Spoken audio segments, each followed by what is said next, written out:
Struggling turning your traditional masterpieces digital? Well, here I am to help you today. I'm going to show you how to convert digitally.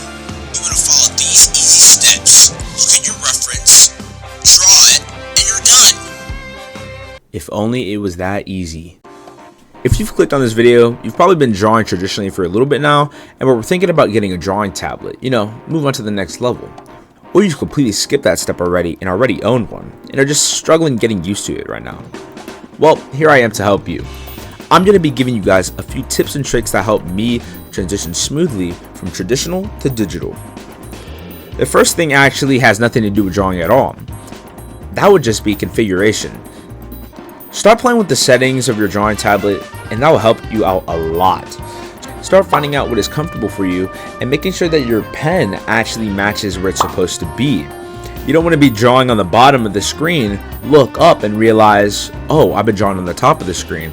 Happens more times than you guys actually think. Next, start playing with your overall layout of the application you use, whether that's Krita, Procreate, Clip Studio Paint. Make sure that you can actually find what you need, your pens, colors, layers, etc. Eventually you get used to it while using it more and more, like I have, but for beginners it was really confusing, especially Clip Studio Paint, as there were so many options. I like to set mine up like this. I had to have my drawing stuff like colors, lines, tools, and a bunch of other stuff on the left with just my layers on the right. Makes it very simple. Now we can actually get to the drawing aspect of things. Start trying to find a good pen that you think works best for you. Most YouTube tutorials out there recommend the G pen, but I just don't like it. It's not my personal preference. I use the chalk brush. Like I said before, it's personal preference. You can find something that works with your style that you use traditionally. Now we can start with the drawing process. I have a whole video on this in detail, so check that out after this, but for the sake of this video, I'll simplify it. Start looking for good and simple references that you can use for your piece. This was my first reference that I did digitally, and you see that's very simple. It's just a face. You don't want to do anything super complicated, as if you don't end up liking it, you might end up losing motivation because of it. You're like, oh, I just wasted my time and I just wasted my money on this thing. So to prevent that, start simple and move on in difficulty. If it doesn't end up like you want it, that's fine, because everything takes time. Like, look how my first thing turned out. It was not good at all, but I kept working on it, and so that's how I got to get somewhat decent.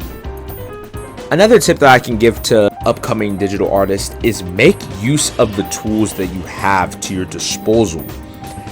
There are so many times where artists get to digital and they do not use the tools. They're there for a reason. The amount of times I'll lasso tool, make it bigger because I simply don't have to erase anymore, makes it so convenient. Don't be afraid to undo stuff or redo the undo. Don't be afraid to lasso tool or use the fill bucket. Don't be afraid to use any of the tools, as you bought it for a reason. What really helped me next was to find a reference that you really thought was cool looking and try to mimic their style.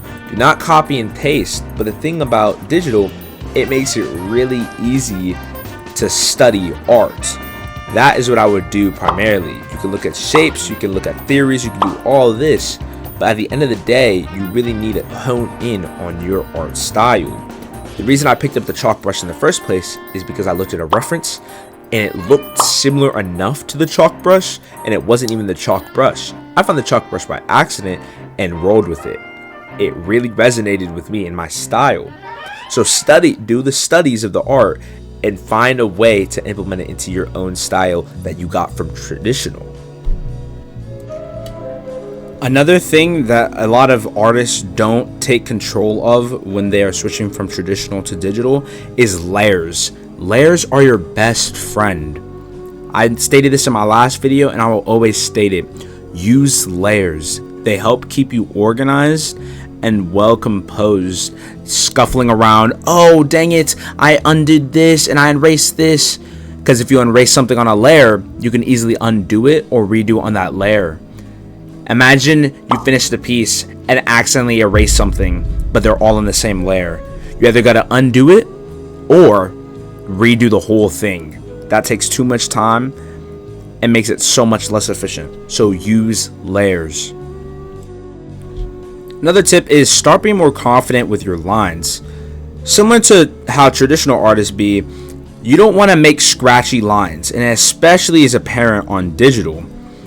With sketches, that's fine, but when you do your line art, you do not want it to be scratchy and whatnot. That also makes it seem like the sketch looks better than the line art. I had that same problem too until I developed my style, which doesn't really use any of that. But for many artists, they stick with the traditional style. The scratchy art is not going to work with line art. Build your confidence enough so you can properly make your line art. Another thing that can help with that is increasing the stability on your brush. You can do that right over here. Your brush should have a stabilization. The more stabilized it should be, it will add a little bit delay, but it will make it straighter or smoother. And last but not least, probably one of the most important things is to not give up. And that's not just on digital, that's on traditional. A lot of artists will full send into digital and completely forget the fundamentals of traditional. So make sure you keep a well balance of traditional and digital. A little recap if you don't really remember what I said. Make sure you play with the settings on your drawing tablet. Use simple references. Use layers. Find your own brush that really resonates with you. Study professional artists. And be confident with your lines. Those are probably the most important things that I can think of that will really bring your digital art into the next level to make you at least more comfortable with digital. If you want a more in-depth guide of any one of these things, let me know in the comments down below. I'm sorry this came out later than I wanted, but I've been busy. Hope you guys have been doing well. Keep up the good work. Thank you for 165 subscribers. That is insane for only this amount of videos. I plan on making a 200 sub special, so make sure you subscribe, like, comment down below what you want me to cover next, and I'll see you guys next time.